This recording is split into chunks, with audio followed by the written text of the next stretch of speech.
Dubbadhu waaji. Tole galatooma akkam jirtu naguma? Jirtaati nagumaa mi fayyaa qabdaa? Jira galata waaqaa nagaadhaati. Naguma alhamdulillah.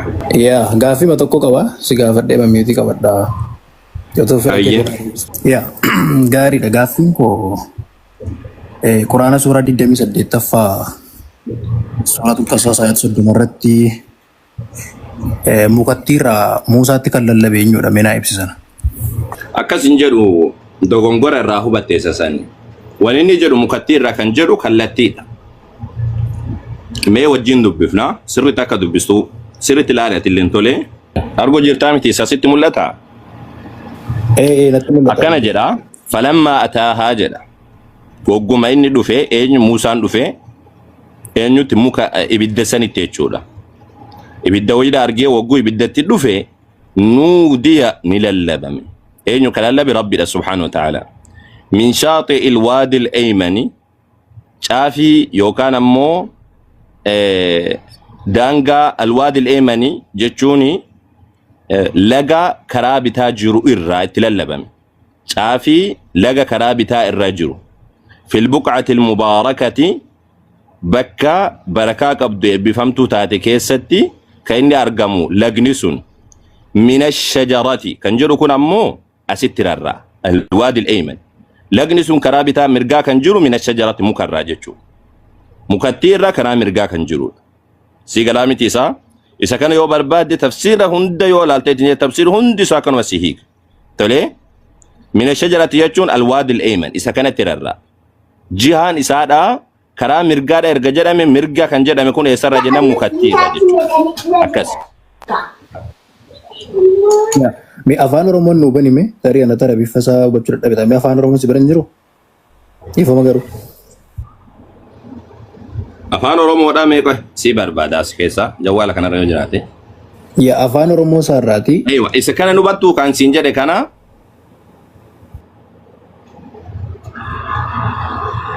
Ya afaan Oromoo isaarraati maal jedha beektaa walii? maal jedhame dubbisa? Ya mukatti irraa ani Allah Rabbi aalama hundaati jechuudha Muusaatti lallabamee jedha. Mukatti La jalqaba irraa dubbisme jalqaba. Dubbisuani? Jalqaba irraa dubbisa rakkoon qabdu. Okay. Qoy ganan bana.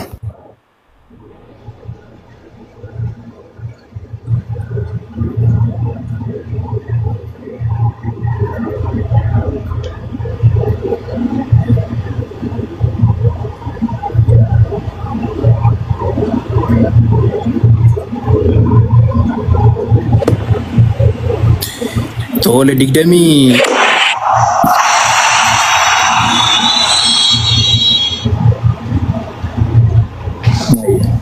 tole digdamii saddeet irraa ka'u.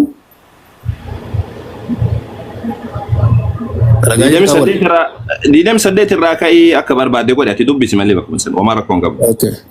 Digdamii sagal irraatii ka'a. Yeroo Musaan beellama guutee maatii isaatiin deemu.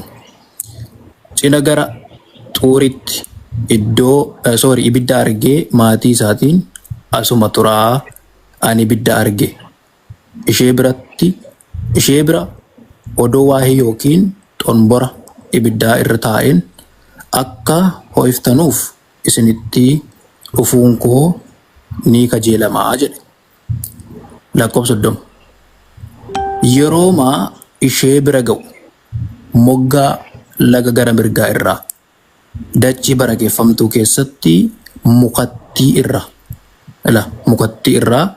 yaa Muusaa dhugumatti ani Allah Rabbi aalama hundaati jechuun itti lallabamee jedha. So hiikii kun dogoggora jechuudha mukattii irraa inni jedhu kun. Mee jalqaba rakkaasi dubbisi irra deebi dubbisi meeroo takka qajeelchi dubbisi. Okay. Viidiyoo banuu? Viidiyoo bane yookaan. Okay. Mul'ata jedhee yaada. Hin mul'ata. Yaa okay ani kaameraa keessaa waan dubbise garuu goruun ol waan ta'eef kotti irraa hin dubbisaan. Okay waan guddiste garuu gaariidha yoo akka si guddisa. Yalla. Okay. Amma si mul'ata am dubbise yoo. Natti mul'ata sirriitti. Yeroo ma ishee bira ga'u moggaa laga gara mirgaa irraa dachii barakeeffamtuu keessatti mukattii irraa argaa jirtaa miti? Mukattii irraa yaa Muusaa dhugumatti ani Allaha Rabbi aalama hundaati jechuun itti lallabame jedha. Argitanii amma mukattii irraa kan jedhu kuni hiika dogoggoraatii moo sirriidha? Yeroo mukattii irraatti lallabamu kana arshii olitti eenyu tola fedha gaammanaaf Allahan arshii olitti toltee jira jettanii yeroo mukattii irraa Muusaatti lallabamu kana arshii olitti eenyu tola fi tokko. Mukattii irraa moo Muusaatti kan lallabe kun eenyudha gaaffiin koo? Gaa'ii hayyee gaaffii bareedaa tole. Achumatti qabii jabeessiiti. Inni kun akka lugaa Arabiffaatti yoo sirriitti ilaaltee jechuudha. Mina shajarati jecha jedhu san dubbisuu dandeessan natti fakkaata. Mee afaan Oromoo isa yoo dubbiste maal jedhaa?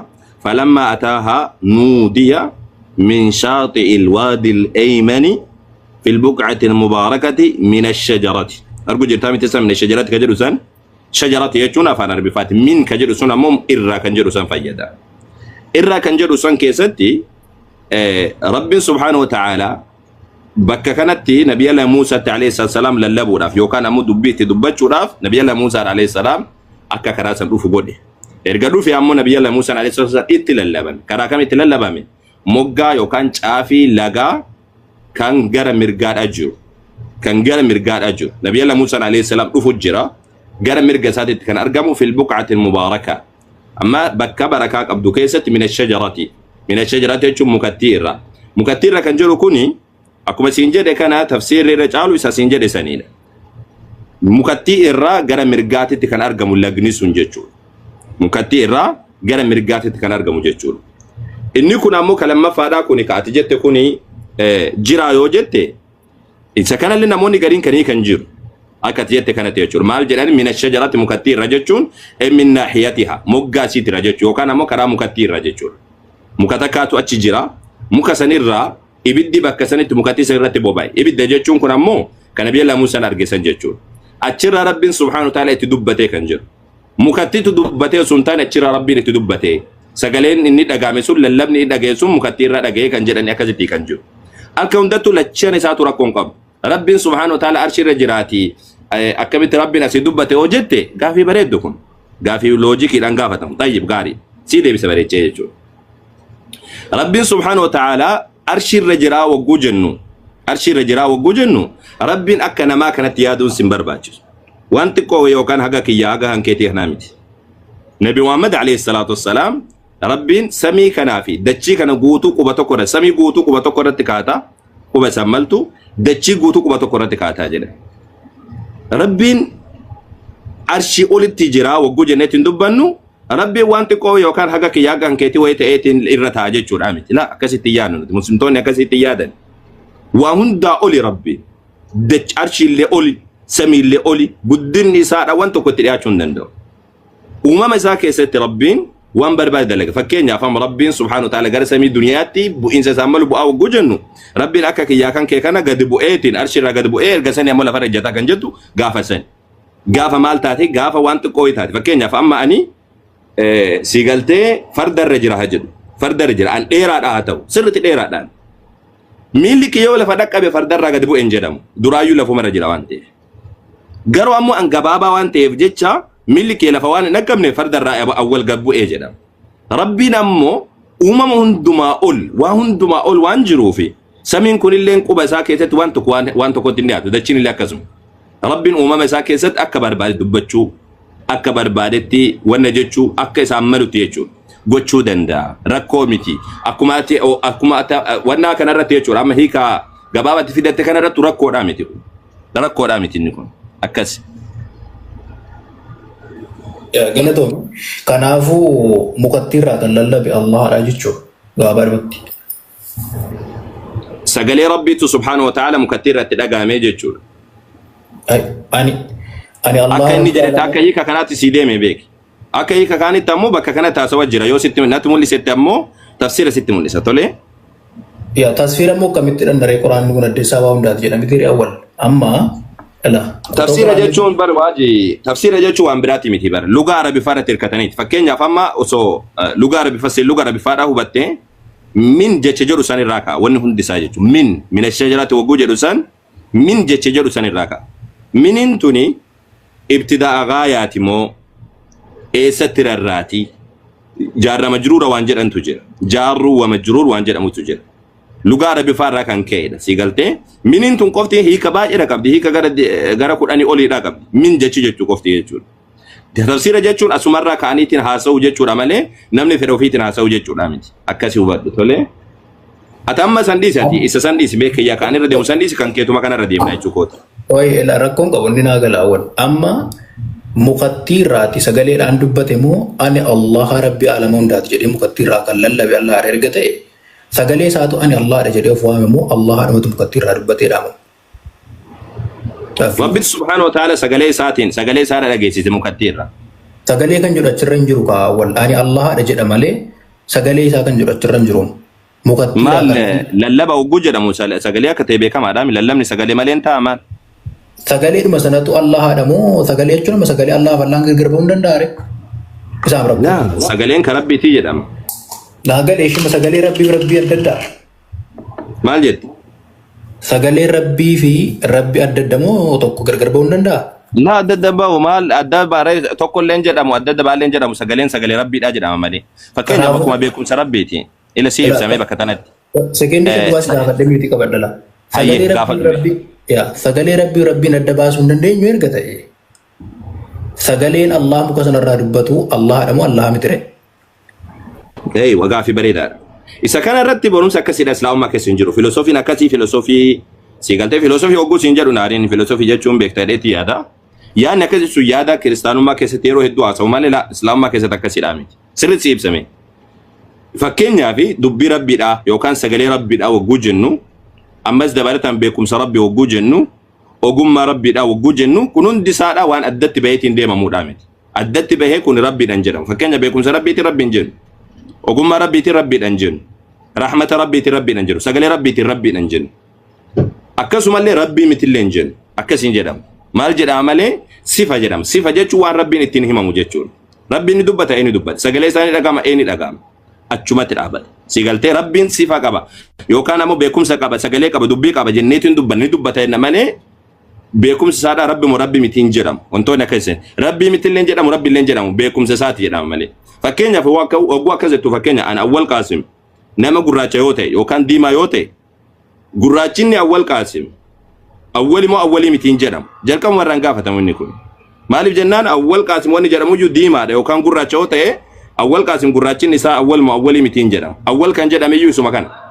Awwal diiminna awwal jedhama malee awwal diimaadha jedhama malee yookaan gurraacha jedhama malee Awwal Qaasim diiminni isaatiif inni tokko moo tokko miti hin jedhamu. Gaafin akkasii durumaan gaafatamu siin jechuudha. Maaliif jennaan kun sifa jedhama. Sifti sifa wanni jedhamu kun as-sifatu laa taqumu bidaatihaa wa innama taqumu bighayrihaa. Ufii siiti dhaabbattee waan himamtuudha miti. Waan akkasii waan akkasitti waan jedhamuudha miti. Akkas. Yaa haay agaa rakkoon qabu hubannaa keenyaaf qooddeetta hangaroo akkuma jira jirutti akka nu baddeetti. Erga jechi Allah fallabuu hin danda'a adda adda ba'uu hin danda'an ta'e Allahadhaaf jechi isaa adda ba'uu hin danda'an erga ta'e sifa isaati erga ta'e sifi Allah moo Allah miti jechaa jirta yoo ta'e kanaafuu mukattiirraa akkasiin jenne akkaan jedhetu badhuwaa jira. Ustaaza dhiifama jalqaba irratti akkaan jedhetu badhuwaa jira. Hubannaa teenaa qooddee jirta osoo hin ta'in ilmii waan kanarraatu si himu jira malee hubannaa isaa si himutti hin jiru. Akka kanatti hin hubatin qixa ilmii waan kanatti hidhaadhaa si ibsutti hubadhu siin jedha. Akkas waajii si galtee waan naadhaa miti akkasiin hin jenneen sirriitti yoo hubatte akkasiin hin jenneen. Mee sifa waan jedhu kan akkaataa siin jedhe san ibsuu dandeessame. Hubattee hubachuu dhabdee isaadhaa akka hubatte. Sifaa yeroo jettu amala jechuudha miti wanta san ibsu amala. Sifa jechuun eeywa akkas hubattee jirta jedheeti. Sifa jechuun hima waan tokkodha jechuudha. Fakkeenyaaf amma awwal in dubbata dheeraadha gabaabaadha in dubbataan beekaa waan kana beekaa afaan kana beekaa waan akkasiidha beekaa waan akkanaan beeku waan jedhamu kana. Wantoonni akkanaa kunniin nama sifa jedhama. Sifa waan tokkodha jedhama malee adda baafamee ilaalamu. Waan tokkorraa adda bahee ilaalamu siin jechuudha. Yaa kanaafuu amala jechi Allah irraa adda bahee ilaalamuu hin danda'amu hin danda'u wal jechuun irraa adda baasne irra dandeenya. Jechi isaa hin dandeenyu addaan baasuun hin danda'amu isallee jechuun hin danda'amu. Galatoo. Isalleen jedhamu jechi tokkicha qofa fudhateetiin jechi rabbiidha jettee dubbachuu hin dandeessu. Walirraa bakka hin bu'aan ta'e. Hima isaati, amala isaati hin dubbata jechuu dandeessa malee. Ishama fakkeenyaaf ruhiinsa jecha Allah irraa dhabuu hin danda'amu hin danda'u gabaabadhumatti. Maal jechuudha? Fakkeenyaaf amma Allahan jecha qaba miti nafsi jechuun lubbuu qaba ruhii qaba miti. La ruuhin qabu. Nafsi jechuun ati nu banne. Nafsi jechuun jecha Arabi fakkeessatti ka baay'ee qaba. Ruuhin jedhamu. Okay, ish ruhii qaba moo qaba Allahu? Lakki ruuhin qabu, ruuhin uumamtuudha. Oh. Okay, maali Quraana suuraa Rabbi ruuhin qabu. Quraana suuraa 5ffaa keessatti wando gorbaan lakkoofsa 216 irratti Isaan Allahadhaani ani waan lubbuu kee keessa jiru hin beeku jedhaa miti. La lubbuu jechuun bar fakkeenyaaf lubbuu kan kee baraari jechuun waggu dubbatamu zaataan jedhama afaan Oromoo keessattuu nafsii jedha jechi achi jedhu ruuhin jedhu ruuhin jecha Arabiffaati. Okay, ruuhin afaan Oromootti maalidha re? Ruuhin afaan Oromootti waggu dubbatamtu waan ittiin jiraatu waan keessa kan kee ruuhii jedhama. Maalidha inni lubbuu miti? Lubbuu waggu jedhama afaan Oromootti maal jechuudha? Yoo sirriitti naa hiiktisiif hiika bakka sanatti. Ay, jechuun lubbuu jechuun wanta fakkeenyaaf qaama qabu tokko fakkeenyaaf nama fakkeenyaaf fudhannu nama tokko gara socho'uutti gara miira isaatiin socho'uutti kan fidu yoo lubbuu qabaate lubbuu sun keenya ta'an socho'uu hin danda'u. La afaan Oromoo keessattuu akkasiidhaa miti fakkeenyaaf. Akka miree lubbuun fakkeenyaaf wagguu dubbatan lubbuu meeqa isin wagguu dubbatan lubbuu meeqatu azira wagguu jedhamu lubbuu haganaatu azira jedhama lubbuu jechuun zaataan jedhama qaama mul'atu kana illee ni jedhama afaan Oromoo keessatti. Zaataan jedhama jechuudha. Zaataan illee ni jedhama. Ka keessa namaa jiru san illee ni jedhama. Afaan Oromootitti isin jechuu kiyya. Kamaarree lubbuu jechuun nama fakkeenyaaf loqoda garaagaraa keessatti kallattii garaagaraa ni hiikamuu danda'a. Garuu lubbuu jeneraalii waliigalatti yoo laalle wanta tokko akka inni socho'uuf akka inni maal jedhama muuf godhuuf kan sochoosuu danda'u jechuudha. Fakkeenyaaf amma namni tokko. Akkasiidhaa miti. Asan qofaa miti. Lubbuu jechuun afaan Oromoo keessatti waa lamaaf fayyadama. Fakkeenyaaf amma wagguu dubbatamu haasawa kee haasofnu keessa isin jechuudhaaf. Fakkeenyaaf lubbuu hedduutu har'a bahee azira jedhama. Lubbuu hedduutu bahee azira wagguu jedhama. Afaan Oromoo keessatti dubbatama. Namoota hedduutu azira jechuudha abbaa nama malee ruuhii ka nama keessa jirtu sanidha. Ta nama keessa jirtuun illee lubbuun jedhama dhugaadha. Namaan illee ni jedhama. Zaatuma kana yookaan waan mul'atu kanaan illee lubbuun ni jedhama. Waa lamaan akkasitti hiikamaa jechuudha. Yoo tagaraa keessaa san ta namni ittiin jiraachuu baante akka namni deemuu kan godhu san yoo baante isa san rabbiin ni qaban jedhamu. Hin jiru inni sun. Nafsi yoo ni jedhamu kun zaata. Rabbiin zaata qaba. Digaltee zaata qaba. Ufii isaatii waan jiru tokkodha. Zaata qaba jedhama malee ruuhiin jedhama. Tolee? Yaa okay amma kanaafuu ruuhiin sun maalidha ree? Garaagarummaan ruuhii fi lubbuu gidduu jiru maali? Ruuhiin ni uumamte jettee amantaati?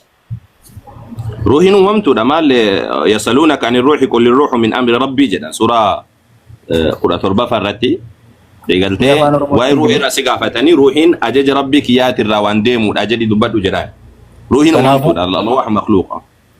Ruuhin uumamtuudha erga ta'eeti amma fakkeenyaaf ruuhin uumamtuudha jettaan maalirraa uumamtuudha ruuhin fakkeenyaaf amma Aadam biyyee irraati uumame namni ergasii namarraas walirraa dhufe ruuhin immoo maalirraa uumamte. Kun dirqama miti kana beekuun dirqama miti kun gaafii biraati waan amma wanni irratti taasaa jiru waan suuraa sanii irratti taasisuu jirra isa kana xumuru. Aha, okay. Tolee gara suuraa sanaatti adeebinu. Kun dirqama miti fakkeenyaaf amma dachii maalirraa uumamte hoo jettee dachii waalirraa uumamte hin beektu irra jiraachuu jira. Samii maalirraa uumamte. Ta'iidha kan. Ta'iidhaan taasifame miti maal akka Quraanaatti Aadam qofatu. Kun illee ta'iidhaan taasifame. Wanni hundi isaatu bar wanni sababaa qabu guutuun isaatu bar ta'iidhaan taasifama. Ati hin beektu yoo ta'e akka amantii kiristaanaatti hin beeku akka amantii kiristaanaatti achuma qabadhuuti garuu akka amantii musliimaatti wanni hundi isaa wanni sababaa qabu guutuun isaatu ta'iidhaan taasifama. Samiin dachiin Aadam illee jechuudha. Aadam gaafa uumamu Rabbiin subhaanahu wa ta'ala na eege yeroo takka suuraa 59 irratti maal jedhaa? آدم عليه السلام خلقه من تراب بيرا يسومه ثم قال له كن فيكون تاي سانجل اني ارغمي جدا سيغلتي اكمنتي كريستانا تنجرو تودن دا ونكم بكم سيكون آدم ارغ بيرا ومه تاي تنجدي الله ايوه اكسي مينا بني ميرا قران الرا آدميني ارغ بيرا سومه تاي تنجدي كجرو ميرا قران الرا جرا اني قران الرا كنن دبسي بيكو harka saatiin isa uumeen beekan suuraa sadaffaa 59 banadhume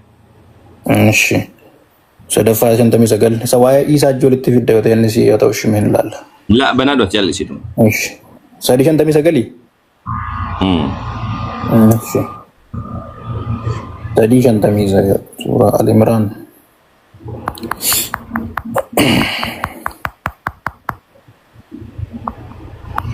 Shantamii sagal. Yaa dhugumatti fakkeenyi isaa rabbiin biratti akka fakkeenya aadamii biyyeerraa isa uume ergasii ta'ii isaan jedhee innis yerooma sana ta'ee jedha. Okay, maal jedhameera deebime? Dhugumatti fakkeenyi isaa rabbiin biratti akka fakkeenya aadamii biyyeerraa isa uume ergasii ta'ii isaan jedhee innis yerooma sana ta'ee jedha. Yoo akkas. Maal ta'e Aadam ergasii? Maal ta'e Aadam ergasii rakkoodha? Sila uume hoo? Maal godhu maal kun rakkoodha maali ragaa naaf dhiyettee miti ragaa si fidu jiraami. Eela amma ala warra rakkootu jira rakkoo lamatu. Tokko. Ayyee rakkoo lama sadii baay'ee. Na dhaggeeffan lakkoo sana lamaan sitti himaa. Tokko. Iisaan akka Aadamitti uumamee jetta taanaan Iisaan jecha Allahaati. Quraan dubbatutti. Akkasiin jenne boo ani akkasiin hin jenne akkasillee sitti naafu. Ayaata Quraanaa takka jedha rakkoo. Ati wannan siin jedhe waan sun waaji olii gadi akkana wannan hin jedhin waan irratti haasofnu irratti si galtee waan tokko xumuraa waan biraatti deeman. Amma waan ati jette Aadami rabbiin uumee ka'ee isaan jedhee jettaa jedhee siin jedhe ragaa naaf fidennaan ragaa si fide. Amma ragaa wagguu dubbistee kaatu ammoo rakkoo lamatu jira rakkoo lama lakkaa'ee fi yookaan sadi lakkaa'eedhaa miti. Si galtee isa isaan isin irratti dubbataa miti. Akkasiin jedhe. Nasirrees yoo dogoggore meena dhaggeeffadhu eegaa tokko duwwaa yoo dogoggore meena dhaggeeffadhu akkas miti naan jedhe quraana keeti waan ta'eef dhugumatti fakkeenyi Iisaa jedha miti Iisaani jecha Allah akka ta'e quraanatu dubbata suuraa Arfala 771 dubbata jecha gara Maariyaamitti darbame akka ta'e jecha Allah okay fakkeenya Aadamiin moosa goonee jechaa jira Aadamiin immoo biyya irraa harka isaatiin Allahan akka uume quraanatu dubbata. Erga uumamee ratee maal ta'e Aadam ergasii uumne jechaa jira laalaan. Ila Aadamiin biyyeerraa isa uumee ta'ii jedhe erga uumame Aadam maal ta'e uumameeroo tokko rakkoo jiru dhaggeeffa. Lammaffaa Iisaan jecha Allahaati Aadam biyyeerraa uumame maaltu walitti fideedha. Inni sun jecha Allahaati kun biyyeerraa dhufe rakkoo labaanas jiru kan akkamitti furuu dandeessaadha. Rakkoo kan jedhu ka duraa sensii kennee jiraan. Aadam uumamee ka'ee erga sanii eega biyyarraa uumame akka rabbiin ta'e jedheen argitee amma. Maal ta'e dogoggorrachi jira ka maal ta'e kanaaf rakkoon dogoggoraa siin jedhama erga uumame maal ta'e. Dubbistee jirtaa siin jedhani rakkoo fiitti deebite rakkoo itti deebite. Garuu dogoggora. Dubbistee jirtaa siin jedhe jedhi. Dubbise garuu dogoggora. Khalaas eeywa achitti dhaabi khalaas. Dogongore ka lammaffaati ammoo rakkoo jira ka jette ammoo rakkoon hin jiru situ rakkoo qaba situ rakkootti hubate malee rakkoon hin jiru. Sababni isaa maalidha? Rabbiin subhaanahu wa ta'ala ka dubbate inna matala Iisaa jedhee kan dubbate fakkeenyi Iisaadha jedhe. Fakkeenya wagguu jedhamu fakkeenya gara tokkooti malee fakkeenya waa hunda wal fakkaatuun dirqama miti. Fakkeenyaaf ebaluu ji'a fakkaata wagguu jedhame dubulbuliidha jechuudha miti. Dubulbuliidha jechuudha miti si galtee. Ebaluu fakkeenyaaf harreedha. Ebaluu harree fakkaata. Ebaluu leenca fakkaata. Ebaluu maal fakkaata wagguu jedhameetiin dubbata waa hundaanii miti wanni wal fakkeeffamu waan tokkoon. Sunis maalidha? Nabi Allah Isa alayhi salam ta'idhaan argame kunillee ta'idhaan argame sababaadhaan maletti jechuudha. Sababaa beekamaadhaan maletti argamuu keessatti lamaanuu wal tokko. Nabi Allah Isa alayhi salam suuraa sadaffaa 47 irratti yoo deebiteetti ilaalte gaafa Maryam akkamitti ilmoon naaf argama anuu namni tuqeen beekuu jennaan Rabbiin subhaanahu wa ta'ala qaala kadhalika Allahu yakhluqu ma yashaa akkuma sanitti Rabbiin waan barbaade uuma idhaa qadaa amran yoo waan tokko inni murteesseetiin jedhe fa innamaa yaqulu lahu kun fayakun waan saniin ta'e jedhaani waan sunni ta'a jedha. Kanaafuu bakkuma kana wal fakkaata. Fakkeenya Isaa akka fakkeenya Aadam wagguu jedhu sababaan malee sababaa beekamaadhaan maletti argamuu keessatti malee akka jettu kunillee biyyarraa uumame kunillee biyyarraa uumameedha miti. Fakkeenya akkasiidhaan jiru duruma jalqabuma fakkeenya akkasiidhaan addunyaa irra iyyuu hin jiru akka jette fakkeenya akkasiidhaan addunyaa marra iyyuu hin jiru akka jettu kan.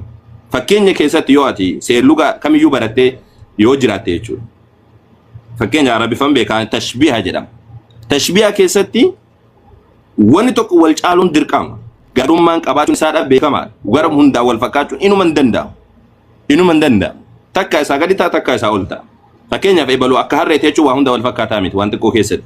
Akka leencaati, akka maaliiti, akka maaliiti, akka ebaluuti, akka maaliiti yoo jechuudha yoo jedhame waan xiqqoo isaa wal fakkaata malee waa hunda keessa wal fakkaata wanni jedhamu wanni akkasiidhaan jirtu. Duruma hubannaa kan keetu seelluga Arabiffaadha yoo beekte ammoo sirriitti si wajjin haasawaa.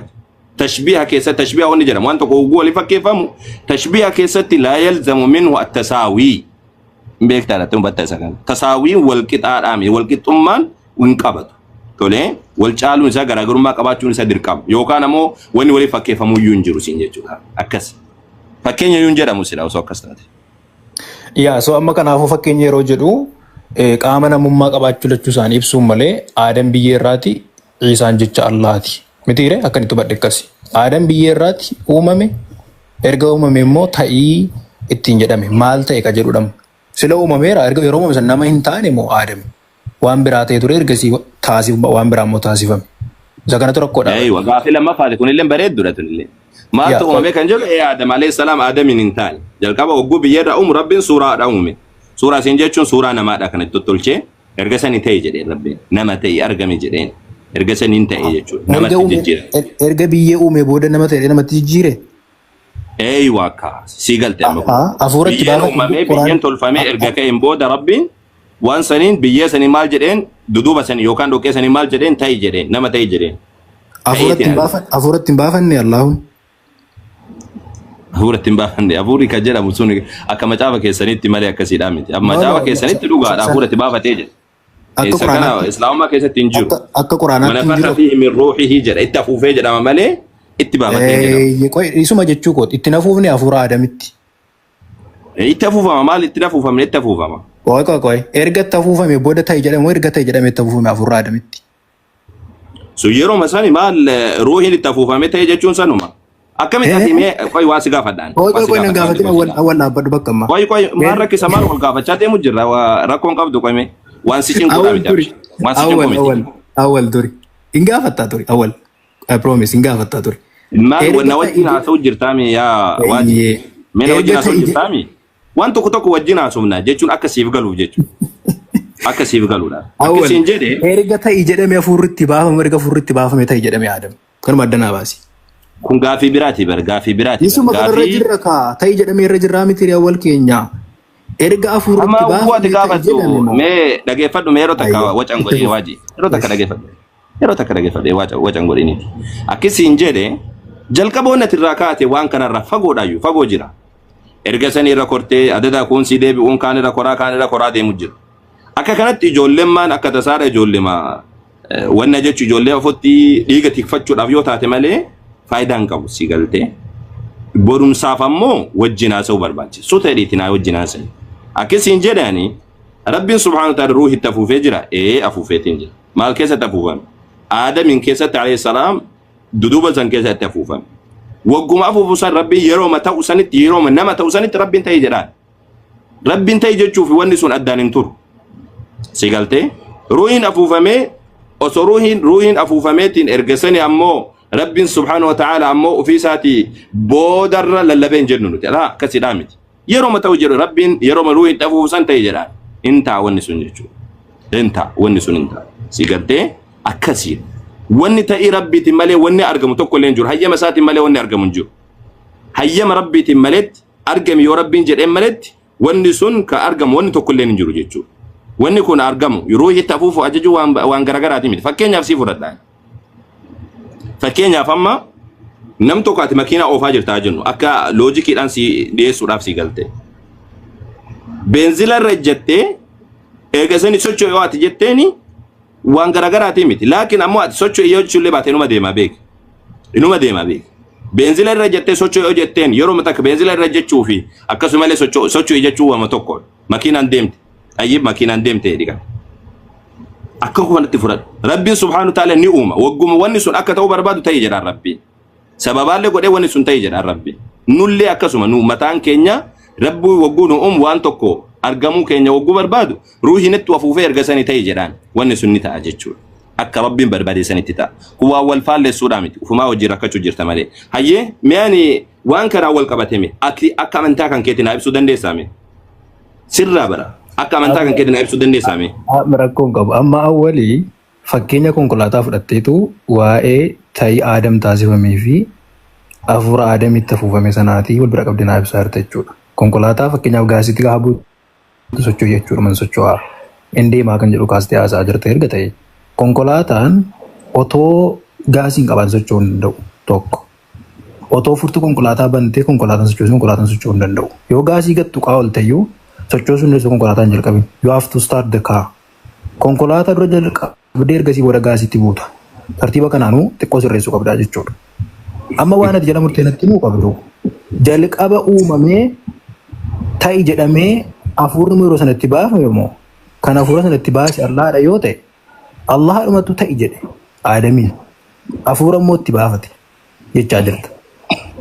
Sekeendii sana keessatti hafuuratti baafatee uumee ta'i jedhee hafuura immoo itti baafate qalma tokkotti kan hunda godheera kanatti nuun jechaa jirtu. Erga hafuuratti baatee maal ta'u moo jedheedhama rakkoo jirutu.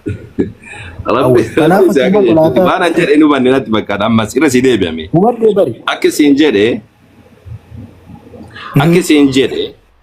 Akkasiin jedhe akkasiidhaa miti nu banne akkasiin jedhe.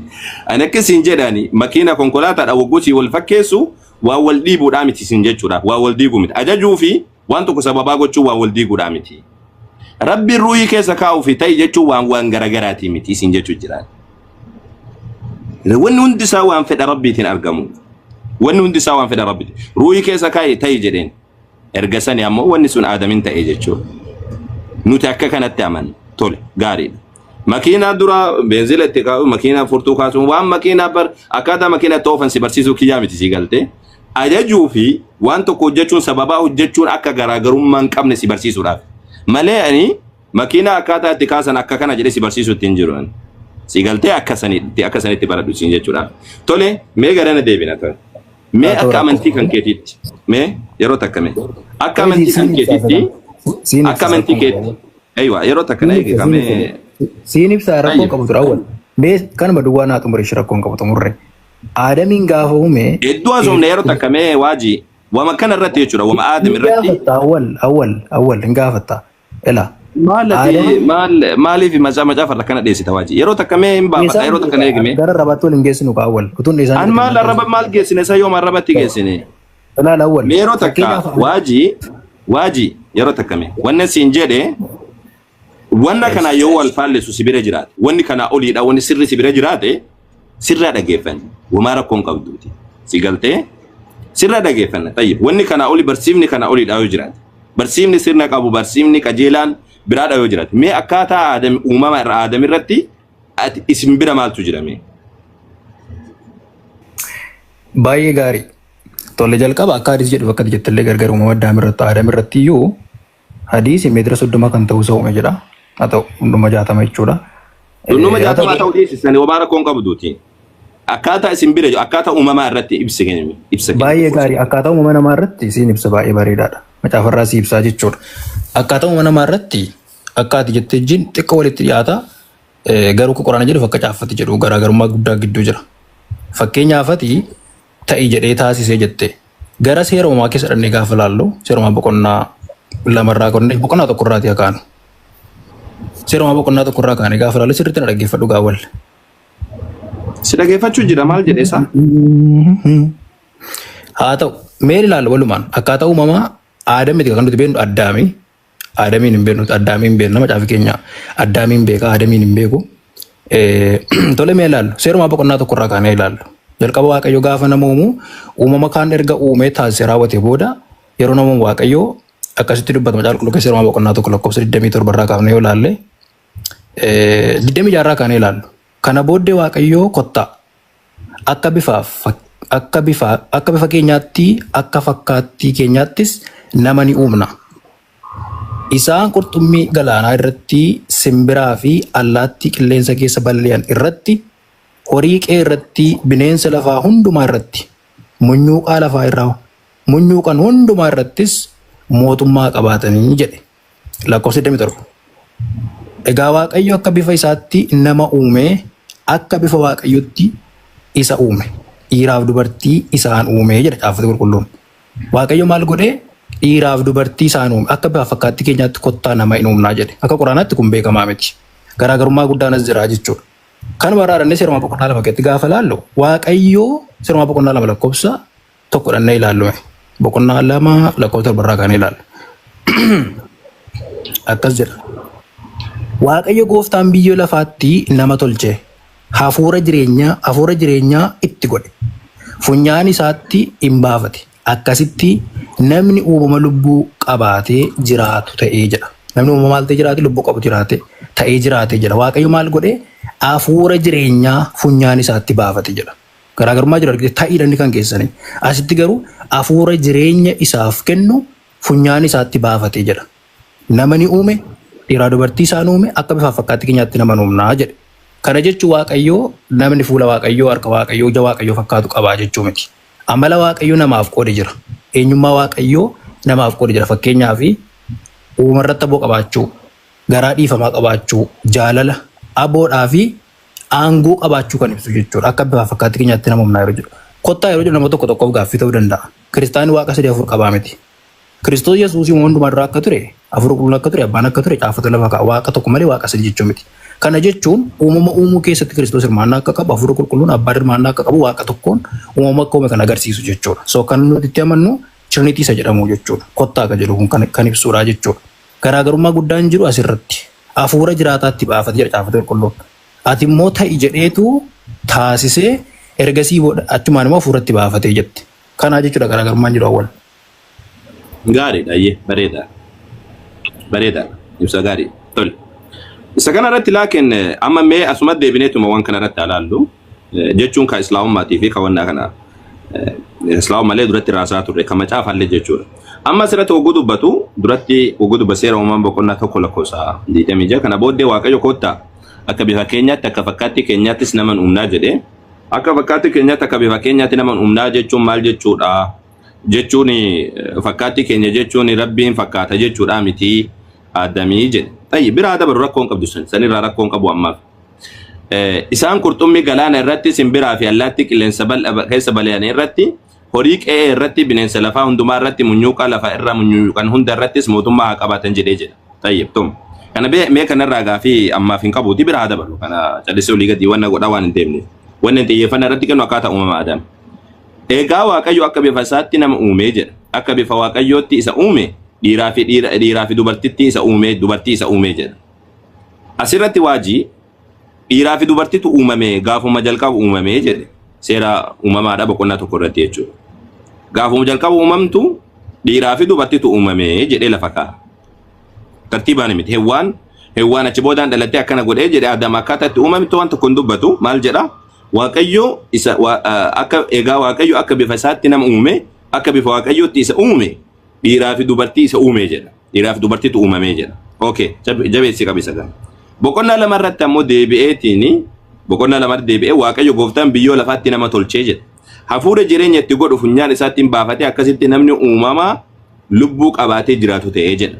Eegasani ammoo hewwaan boodarraan uumeefi jedhee dubbata. Boqonnaa lama irratti jechuudha. Namni kun isa kami? Namni kunniin lamaan. Aadam hin jedhu asitti. Boqonnaa tokko irratti Aadam jedheetiin hin dubbatu.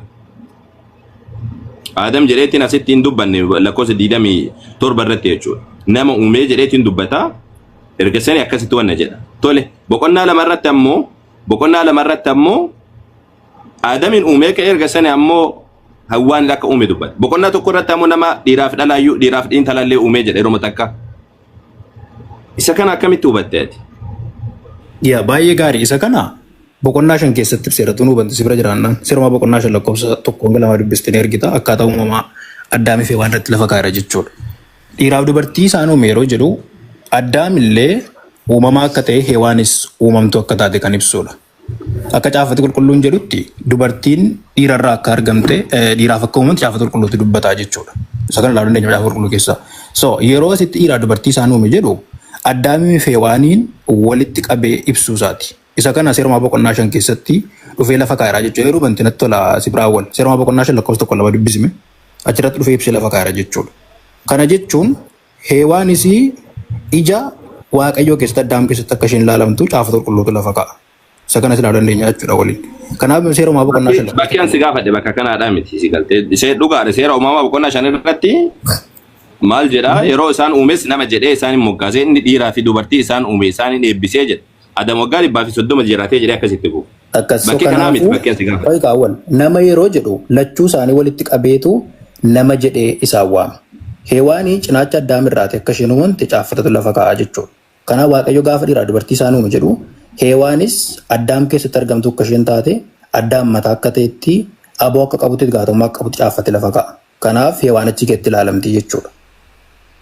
Gaafii kiyya sirriitti nu baay'ina fakkaata. Naa deebiste malee gaafii sirriitti nu baay'inatti fakkaata. Gaafii kiyya mee akka sirriitti hubachiisu. Seera uumamaa irratti seera uumamaa boqonnaa tokko irratti dhiiraaf intalli uumamte mun uumamne. Dhiiraaf dubartii isaanuma jedha intalan jedhu dhiiraaf dubartii isaanuma jedha dubbisi. Baay'ee tamam. Dhiiraaf dubartiin uumamte mun uumamne siin jedheeyyu. Dhiiraaf dubartii isaanuma dhoqqee lafaatti isaanuma jedhe dhiiraaf dubartii isaanuma jechuun addaamii fi waan hin kan ibsudha. Hin jedheeyye. Okay, uume moon uumne seera uumamaa irratti boqonnaa tokko irratti. Uume dhiiraaf dubartii isaan uume sirriidha. Tole. Seera uumamaa boqonnaa lama irratti hoo kan uumame eenyudha? Biyyarraa kan uumame. Adam silaayyuu seera uumamaa boqonnaa tokko irratti uumame. Seera uumamaa boqonnaa lama irratti hoo dhiirri uumame sun kamidha? Baay'ee gaarii. Seera uumamaa irratti kan inni ibsu gocha seera uumamaa boqonnaa tokko irratti ta'etti seera uumamaa boqonnaa lama keessatti dhufee ibsa. Isa kana ibsaadha seera uumamaa boqonnaa lama seera uumamaa boqonnaa tokkotti wanta raawwatame uumama namaa wal qabsiisee ibsaa jira jechuudha. Seera uumamaa boqonnaa akkasiin jedhu ka mataan akkasiin jedhu uumamaa akkaataa uumamaadha ugguu ibsu. Awwal meera dhaggeeffatu gargar nagaatti gosa dhaggeeffachaa ture. Ela seera uumamaa boqonnaa tokko irratti akkaataa wanta ta'e jedhamanii taasifamanii samii fi dachii fi dukkan adda ba'ee galaannii fi dachiin adda ba'ee sana ibsee akkaataa uumama nama lafa ka'a waaqa akka nama uume lafa ka'a. Seera uumamaa boqonnaa lama keessatti immoo dhufee wanta boqonnaa tokko keessatti sana ibsaa jira. Fakkeenyaaf nama dhiiraa dubartii isaan uume jala lakkoofsa 27 irratti.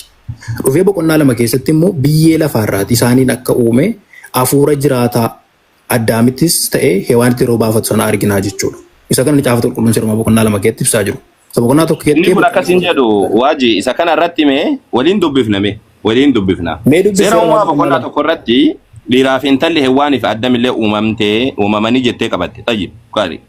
Erga sana boqonnaa lama jalqaba irratti maal jedha? Bantiiwwan waaqaa lafti wanti isaan keessatti argaman hundinuus eegaa hin raawwatamanii jedha. Uumamaan hin raawwataman jechuudha. Isa boqonnaa tokko keessaa ibsaa jira jechuudha. Boqonnaa tokko keessatti addamillee uumamee jira jedhee jira mitiire. Kanaafuu amma raawwatamanii jiran jedhee dubbachuu jira boqonnaa lama irratti. Waa'ee uumamaa hiyyeessa ibsaa jira itti fufati. Jarri uumamanii dabalanii seera uumamaa boqonnaa tokko irratti. Uumaman yeroo jedhu eeyyeen boqonnaa lama keessatti immoo akkamitti akka isaan uumaman ibsaa jira. Hafuura jira. Itti deemna rakkoon qabdu itti deemname akkas ka jedhu kan hin laallame walumaan laalla. Tayyib jarri raawwataman jedhee dubbate. Waaqayyo guyyaa torbaffaa dura hojii isa hojjechaa turetti in raawwate. Guyyaa torbaffaattis waaqayyo waan hojjechaa ture hundumatti in boqotee jedha. Okay waaqayyo boqote. Tayyib gaari. Itti boqotee jechuun itti gammadee waaqayyo ture waaqattaa jechuun mixawwal dogoggoriin itti fufi. In boqotee jechuun arrafee jedha afaan Amaariffaatiin jechuun hafuura baafatee jechuudha. Awwali akkasin danda'u akkas taanaan. Hayyee tole rakkoon qabdu sanirra rakkoon qabu ammaaf qofa yeroo takka bakkuma uumamaa addamirra jiraan kana sin gaafatu wantoota akkanaa. Waaqayyo waan uume hundumaa raawwatee guyyaa torbaffaatti waan boqoteef guyyaa torbaffaa sana inni eebbiseen qulqulleesses jedha. Seenaan uumama waaqaa fi lafaa akka kana turee jedha. Yeroo waaqayyo bantiiwwan waaqaas uume. Awwal please jira baddume. Maal ibsaa jira jechuudha boqonnaa lama kana keessatti amma lakkoofsa tokkooti hanga sadii dubbiste kanatti amma lakkoofsa dhufaarra geessutti akkaataatti uumamni boqonnaa tokko keessatti ta'e sana ibsaa jira jechuudha. Isa kana inni jechaa jiru itti fufi. Okkeen dubbifnaa mitiiree dubbisuuf deemu jirra. Seenaan uumamuu waaqaa fi lafaa akka kana ture yeroo waaqayyo lafa bantiiwwan waaqaas uume namni laficha irratti hojii hojjetu waan hin turiniif jedha. Maal jechuudha? Akka jechuun addaamii fi waan ajaji isaanitti kenname jiru bakka sanatti fakkeenya yeroon si jedhu kan hojjedhaa kana nyaadhaa kanarraa dhugaa kan jedhamu jiru addaamii fi waan lafarra waan hin turiniif jedha bar. Akka namni hin turre addaamii fi waan namni turre jettee amantaati. Maal dura uumaman hin jenne seera uumamaa boqonnaa tokko irratti. Akka jechuun iddoo dhaabaa keessa ganaa dhufanii kaafamu uumaman yeroo jedhu akkaataa jireenya isaanii akkaataa ta'an dhufe ibsaa jira jechuudha. Waa'ee namni biraan hin jirre haasaa jira asitti addaamii fi waa malee namni biraan hin jiru. Jechuun namni laficha irratti hojii hojjetu waan hin turiniif jedhee oguu dubbatu. Tayyee mee itti fuufname akkuma jetti ta'a jajjabne malee jirri uumamanii jiran jechuu jirtaa meeti. Ka hojiin ittiin kennamne qaba. Okay tama itti fuufnu mee akkuma jetti sirraa fuunee yaada baru tayyee tama. Waaqayyo gooftaan ammallee bokkaa hin roobsifne huxxiin bakkeetti argamu lafa irraa hin turre biqiltuun maasii keessa hin biqillee jedhe bishaan lafa keessaa ol ba'ee guutummaa irra lafaa hin obaasa ture. Waaqayyo gooftaan biyyoo lafaatti nama tolchee hafuura jireenya itti godhu funyaan isaatti hin baafatee akkasitti namni uumama lubbuu qabaatee jiraatu ta'ee jedha. Akkas. Namni kun kamiin? Amma bakki an jabduun bakka an deemu bakka kana sii galtee. Lafaatti biyyoo lafaatti nama tolchee jedha. Dura jalqaba kun Aadamii fi waan uumaman jettee amma immoo namni kun isa kam? Namni lammaffaa dhala uumamu kun. Nama lammaffaa miti. Addaamii fi waaniin akkaataa uumama isaanii ibsaa jira. Isa kana sitti Akkaataan jedhu akkaataa uumama isaadhaan jedhu. kunoo biyyee lafaarraatii nama uume hafuura jiraataa itti baafatee jedha. Isa boqonnaa tokkettaa isa boqonnaa lama keetti ibsaa jira siin jedheem silayyuu. Waan lafarra hin jirreef jedha. Namni lafarra waan hin turreef jecha nama uumee jedhee dubbata. Sirriidha kan namni biraan hin ture kaddaam fee waan malee. Jarri uumaman kan jarri duraan uumamanii jiranii seera uumamaa boqonnaa tokko irratti. Boqonnaa tokko keessatti waan ta'e boqonnaa lama keetti ibsaa jira siin jedhe. Isa siin gallee mawwan. Rakkoota achi jiraaf si bira. Rakkummaan na bira jira isaa jarri uumaman erga dabranii lammaffaan uumame hin jedhamu. Uumame akkami jedhama fakkeenyaaf amma wanni tokko duraan dabre. Awwal mee dhaggeeffadhal tokko. Ela seerumaa boqonnaan tokko uumama samiif dachii jalqaba waaqayyo maal akkuma tartiibaan erga akkamiin wanta ta'e ibsee booda boqonnaa lama kana keessatti dhufee namni illee maalirraa akka uumamee fi erga uumame immoo namni hafuura jiraataa karaa funyaan isaatti waaqayyo akkatti baasan ibsaa jira. Nama kan biraa lafarra waan hin jirreef jedha namni lafarra waan hin jirreef jedhee dubbata barbaade. Eeyyee kaa namni biraan lafarra hin jiru addaan fee waan malee isa kana ibsaa jira caaffati. Akka jechuun dhufnee meetti hufi dubbisa waliin argitaati waan haasaa jiru. Iddoo dhaabaa keessa dhaqee akka isaan kaallee dubbata jechuudha. Iddoo dhaabaa keessa namni biraan akka itti hufi dubbisi. Yommus waaqayyo gooftaan biyya gara abiiftuu iddoo keessaa iddoo edenitti iddoo dhaabaa tokko hin dhaabe nama isa tolche sanas achi keessa hin kaa'ee jedha. Argite nama biraatu hin taane addaami fee waan hin haasaa jiran mallee nama tolche sana eessa kaa'e. Kuni bar seera uumamaa keessa kan uumamedha inni kun. Kun seera uumamaa keessa seera uumamaa boqonnaa lama keessa kan uumamedha inni kun. Ani kasi gaafate kan lammaffaa keessatti waan seera uumamaa tokko faara jiru. Awwal ela walaa qabanyuka seeruma boqonnaa tokko keessatti gocha ta'e sana boqonnaa lama keessatti ibsee boqonnaa lama kana keessatti immoo warri uumaman sun eessa akka taasifaman eessa akka jiraachuu qaban ibsaa jira. Itti ofii dubbisi. Akkas hin jedhu macaafni mee ofii biraa baasii dubbisme. Dubbisi akkas hin jedhu macaafni. Dubbisa tun ta'wal. Namni waan hin turreef jedha namni lafarra hin jiru jedha seera uumamaa boqonnaa lama. Namni waan hin turreef jechuun namni ka biraan addaan fee waan malee hin jiru. Hin jedhu akkas hin jedhu macaafni akkas hin jedhu mee macaafa dubbisme ofii kan keeti akka uummataaf ibsu. Eeyyeni namni hin turre yeroo jedhu galumsa teoloojii si galchuudhaaf xiqqoo sirraa sitti ulfaata. Akka jechuun karaa lama ilaallu tokko addaamii fee waan dura nama akka hin turre aniifati si beekna fakkeenyaaf addaam dura nama akka hin turre aniifati ni beekna uumarraa kaasne yoo ilaalle. Boqonnaa tokko keessatti dhiiraaf dubartii akka isaan uume ibsaa jira. Boqonnaa lama keessatti immoo gocha boqonnaa tokko keessatti amma sirra si deebi'a ibsaa jira. Erga akkas ta'e booda namni boqonnaa tokkotti waa'een isaa ibsame kuni boqonnaa lama keessatti dhufee lubbuu jiraataa ta'ee hafuurri baafamee ergasii booda bakka dhaabaa sana keessa akka isaan jiraatan lafa nuuf ka'aa jira. Uumamni ta'e kun tartiibaan galee jechuudha. Isa kana namni hin jiru lafarra yeroo jedhu tokko addaan fee waan malee namni hin jiru. Lammaffaa addaan fee waan ammayyuu iddoo dhaabaa keessa hin taasifamne. Iddoo dhaabaa iddoo galfama isaanii sanatti iddoo hin argatin jiru. Kanaafiti namni eessaa fuute isa kana waati. Bar namni laficha irratti hojii hojjetu waan hin turiiniif jedha bar. Hin turiiniif jechuun mul'ataadha namni hin jiru jedha lafarra hin jiru jedhe dubbata. Awwal addaamii fee waan ammayyuu iddoo dhaabaatti eessarra turan? Macaafi qulqulluun eessatti uumamarree? Macaafi qulqulluun gara iddoo dhaabaa dubbise. Seeruma boqonnaa lama keessa argina sitti akka sanuma dachii akkasii lafa akkasii naannoo isaa ibsa malee biyya irratti uumamu dachii irratti uumaman. Seeruma boqonnaa lama keessa argina. Biyya samii keessa buleessoo gara ba'aa gara lixaa lafa akkasii dhaaba akkasii kan jedhu dubbisee nagarree asirra kan jiru garuu kan inni ibsaa jiru bishaanni garaagaraa isaa akka yaa'u bakki dhaabaa sun bakka bareedaa akkati caafatu lafa biyya kam naannoo kam kan jedhu macaafa irratti hin barreeffamne. Waan macaafin kaa'ee daangaa darbee si deebisuu hin danda'u. Oke, tamuma gomuu macaafa si gaafachuu jiraan. Eessarratti uumaman akka ati beektutti addaan faate eessatti uumaman? Akka macaafa qulqulluu jedhutti seeruma boqonnaa lama kanarraa gabfunnee dubbisu. Kana haala kan jiru ansi fiduu hin danda'u. Ani ilaale ejjennoo koos ta'e kan amantoonni warri pirootestaantii itti amannu wanta soolaa 5 jedhamutu jira. Kana jechuun macaafa qulqulluun ga'aadha. Isa tokko isa lammaffaadha jechuudha. Scriptural law jechuun waan caafa qulqulluurra jirtu nu ga'a. Isa haala deemnee hin barbaannudha. Isa kana yaadi jiru. Okay. So, mee seeruma boqonnaa lama kanaa dubbisa walii obsaan dhaggeeffatte. Lakkoofsuma jaarraa kaasee dubbisu. Mee lakkoofsaan irraa sii ka'a. Namni laficha irratti hojii hojjetu waan hin turiniif Waaqayyo gooftaan amma illee bokkaa irra obsine. Huuxiin bakkeetti argamu lafa irra hin turre. Biqiltuun maasii keessaas hin biqille. Bishaan lafa keessaa ol ba'ee guutummaa irra lafaa in obaasa ture. Waaqayyo gooftaan biyyoo lafaatti nama tolchee hafuura jireenyaa itti godhe. Funyaan isaatti hin baafate. akkasitti namni uumama lubbuu qabu ta'ee jiraatu ta'ee jedha. Dhiifama. Eeshi yommus Waaqayyo gooftaan biyya gara ba'aa biiftuu jedha laalaan. Biyya gara ba'aa biiftuu jedha qarumatti. Kana darbee waan asiif qabu ceessa bakki sun eessa akka ta'e ibseera. Keessaa Edenitti iddoo dhaabaa tokko in dhaabe. Iddoon sun iddoo dhaabaati gara ba'aa biiftuu jedha. Kana ala darbee sii darbuu danda'u jechuudha. Iddoo dhaaba tokko in dhaabe. Nama isa tolche sanas achi keessa in kaa'e. Waaqayyo gooftaan mukattii ija namaa hawwatan. Mukeetii ija namaa hawwatan garaagaraa ija isaaniis nyaataaf ba'eessa ta'an lafa keessaa maal godhin biqilchee jedha.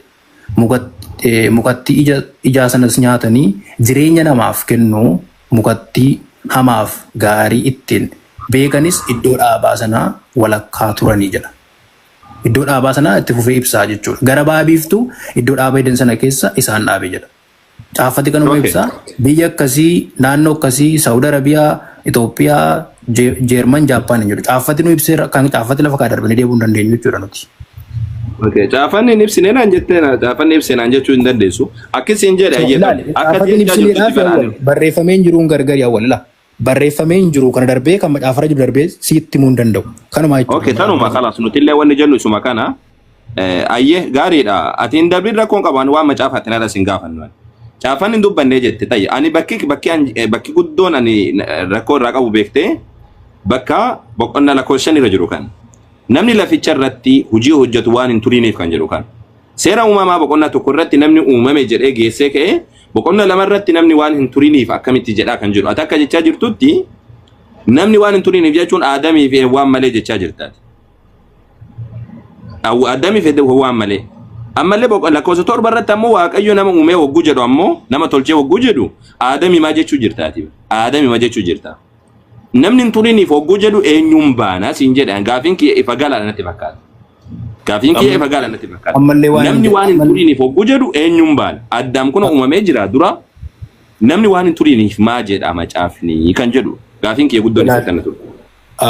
Awwal ammallee waan hin jedhin keessa goote haasaa jirta namni sun Aadaamuma jettee jetti. Dhiiraa dubartii isaan uumame jedha seerumaa boqonnaa 5 keetti lafa kaa'iraa jedhe eenyu akka isaan ta'an.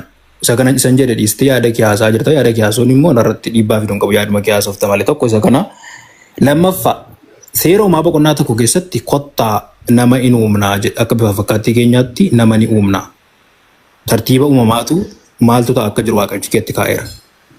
Akka jechuun boqonnaa 2 keessatti dhufanii hafuura jiraataa godhatan biyyee irraa tolfaman hafuura jiraataa isa godhatan sana erga hafuura jiraataan itti baafamee funyaan isaatti hafuura jiraataa itti baafamee lubbuu jiraataa godhatee booda iddoo dhaabaa kaafame kaawwame jechuudha. Seeruma boqonnaa 2 keessa ibsamaa jiru sanis itti maa jiraan. Namni hin turre lafarra yeroo jedhu eeyyeen Addaamii fi Hewwaan Waaqayyo akka isaan uumaa jiru dubbateera. Garuu boqonnaa 2 keessatti kan isaan biyyee irraa fuudhamanii hafuurri itti baafamee jiraatoo ta'ani. Erga sanaa booda kan namni jiraataa ta'ee lafa qabatee dhaabaa keessa kaa'amedha nama macaafa jechaa jiru. Isa duraa biyyee irraa tolfamanii akkas ta'anii sana ta'an jedhee macaafi lafa hin keenye. Garuu maal jedha boqonnaa 2 keessatti dhufee akkaataa uumama sanaa ibsee lafa kaa'ee jechuudha. Jechuun akkas jedhu waajii macaafa dubbisuutti hin jirtu lafa kaa'atamee silaa osoo macaafa banneetiin dubbifne. Namni laficharratti hojii hojjetu waan hin turiiniif jedha. Waaqayyo eega hojii hundi raawwatee boqonnaa 2 irratti hundi isaa raawwatame jedhee erga isaanii namni laficharratti hojii hojjetu waan hin turiiniif jedha. Uumamni mul'ataadha. Rakkoo macaafaati jettee fudhachuu dandeessa isa kana. Lakki rakkoo macaafaatiin jedhamu macaafi rakkoon qabu rakkoo la awwalee waan bira walnaa subsiinu qaba. Wayyuu redhiisu iddoo waan akka waa jedhu beekta waan ta'eef so rakkoo macaafaa rakkoo sanaa keessaa baan. Ayyee tamam. Isa kana irratti mee Ahmad jirtaasaa salaatee deebi'amee jiru. Asumatti hin jeekinaati. Sutuma haasawaati wanna jedha Ahmad. Jira. Gabaabaa dhuma. Haasawa meetode. Wanna salaatee deebi'a tolee salaan natti ga'e.